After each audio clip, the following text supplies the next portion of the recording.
complete! So, one of the, we'll call it a perk of being back in Australia is I have access to all of my old gear. So I went around to my brother's house and I picked up this bad boy. Now I bought this secondhand in high school for I think $200 with the amp, and I've never changed the strings. So the strings on this thing have got to be 20 years old. What I'm trying to get to is this is a cheap piece of it's junk. But with a little bit of care you can get something like this sounding pretty good. So that's what we're going to try and do today. But first things first, I'm not going to make a beat just with the bass, so let's put this aside for now. I found this cool little jazz guitar sample that I've chopped up. We're going to make a beat, and when it comes time to it, I'm going to add some bass to it.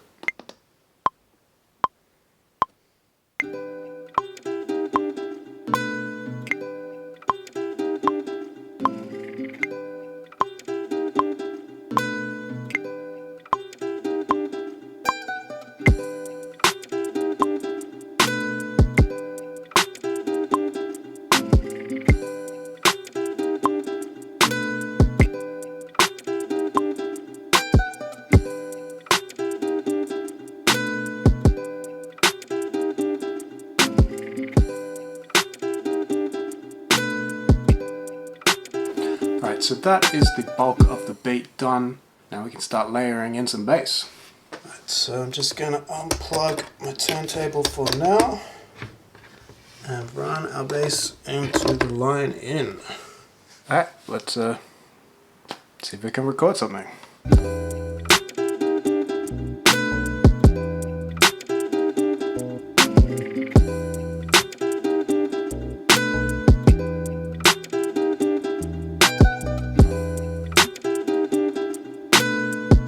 Alright, so I've got this 4-bar loop recorded, and instead of using a sampler I have converted this to an audio module. Now, I've already added some effects, the first being a gate, just to get rid of any of this noise, this sort of low level hum that you can hear in between notes. The second thing I added was guitar rig and the preset basic bass invader. Now this is what the recording sounded like before the effects were added.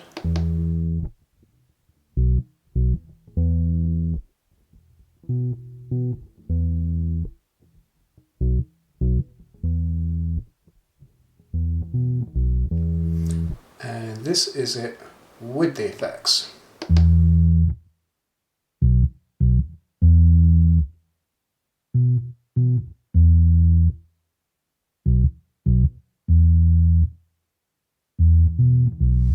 As you can hear, it's a lot richer sound, a lot more bass heavy. But we're not quite done there. I'm going to make one more recording with the bass, but this time I'm going to try and emulate sort of a lead guitar sound.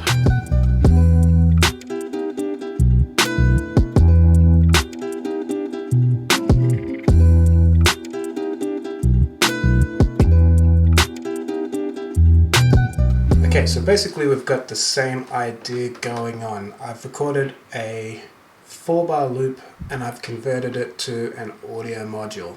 Now with this recording there isn't really any dead air. Each note sort of chimes out until the next one starts. So I didn't need to add a gate on this, but I did add guitar rig again, this time adding the AC tremolo preset.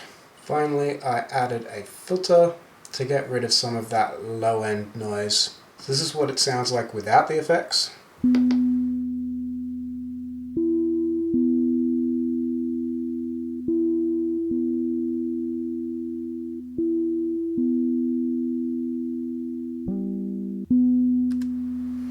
And this is it with the effects.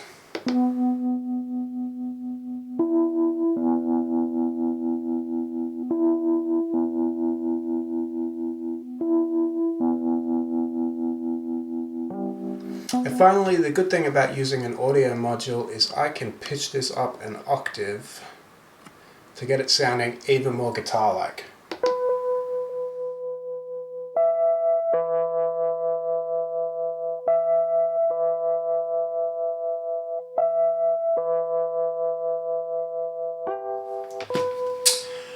And that's about it. So adding live instruments to your beats is an awesome way of adding some more interest and getting some more authenticity out of your sound. So if you have access to that kind of thing, whether it be a bass or a guitar or even some percussion like a shaker or just banging on your desk, I'd highly suggest giving it a try. But for this beat, I'm going to call it done. I think the last thing left to do is put some cuts down on it. So let's do that.